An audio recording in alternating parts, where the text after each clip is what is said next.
ऐसे में पुनः मैं दोहराऊंगा कि हम दिल्ली में आज नारी शक्ति अधिनियम लागू करो 33% राजनीति में नारी शक्ति का हो योगदान। सांसद चिराग पासवान लोक जनशक्ति पार्टी के अध्यक्ष ने बताया कि इस समय देश को इसकी आवश्यकता है। देखिए रिपोर्ट जोगिंदर डोकरा के साथ कैमरामैन कैलाश वर्मा की दिल्ली न्यूज चैनल से।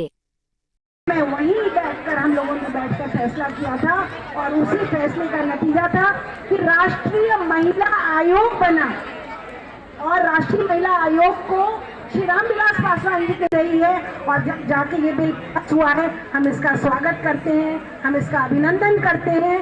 देश की संसद ने एक आवाज में महिला अभिनंदन बिल को पास किया। ये अधिनियम एक आवाज में पास हुआ। कहीं अगर हमारे जो डिलिमिटेशन हो गया तो करना तो पड़ेगा, तैयारी करिए, शुरू करिए, बढ़ाइए नंबर। 9% 8% से नहीं चलेगा।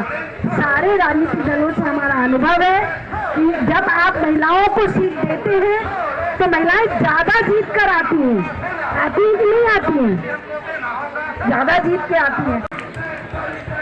बहुत बहुत धन्यवाद मुझे ये मौका देने के लिए, ये अवसर देने के लिए कि मैं यहाँ पर आऊँ और आप सब नारी शक्ति महिलाओं के बीच आकर जहाँ हम लोग इस बात का संतोष कुछ हद तक जाहिर कर सकते हैं कि हम लोगों ने जिस लड़ाई को, मैम ने जिस लड़ाई को, मेरे नेता मेरे पिता आदरणीय रामविलास पासवान जी ने जिस लड़ाई को दशकों पूर्व जिसकी शुरुआत ही नहीं जिसकी नींव रखी, उस लड़ाई के एक सुखद अंजाम तक हम लोग पहुंच पाए।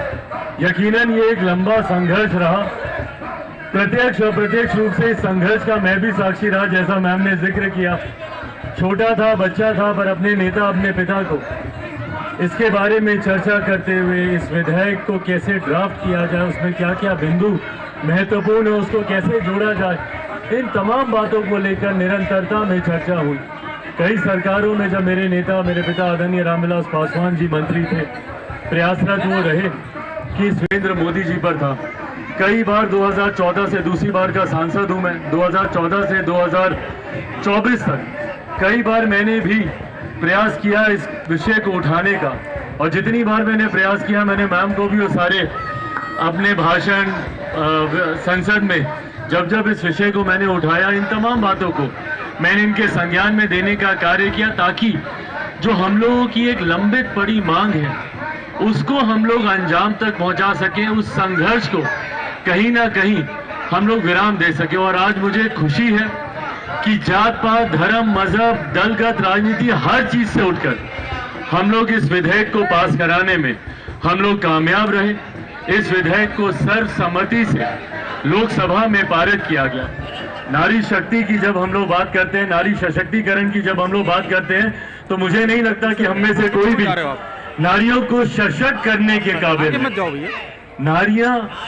नारी खुद हम लोग को सशक्त करती हैं, इस संसार की जननी है।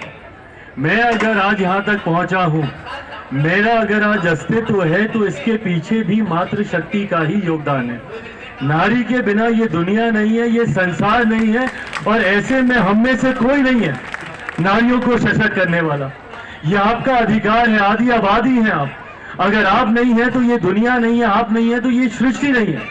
और इस बात को हम सबको उतनी ही विनम्रता से स्वीकार करना जरूरी है। यकीनन इस समाज में कुछ ऐसे असामाजिक तत्व हैं जो अपने आप को पुरुष प्रधान समाज का तमगा देते रहते हैं, पर ऐसे में हर क्षेत्र से अगर नारी के योगदान को हटा दिया जाए, मैं खुद अपनी बात करता हूँ, इन्होंने देखा है, मेरी माँ को ही अच्छे से जानती है, अगर वो नहीं होती तो शायद मेरे नेता मेरे पिता आज यहाँ तक नहीं पहुँच पाते जहाँ पे देश में नहीं दुनिया में उनका सम्मान किया जाता है।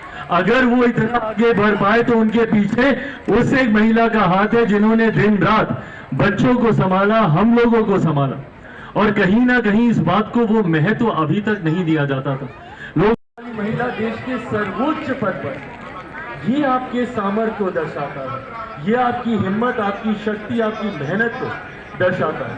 मैं जितनी इसकी चर्चा करूं उतना कम है।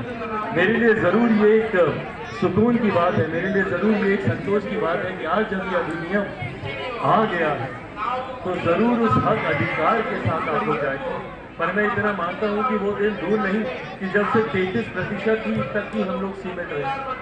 मैं मानता हूं आधी आबादी है, 50% तक हम लोग जाएंगे। आधी आबादी भारत की संसद में, भारत की विधानसभा में महिलाओं की होगी और ये आपके सामर्थ्य पर होगा। आपको कोई कहे या यदि आप पहुंचे, मैं नहीं मानता।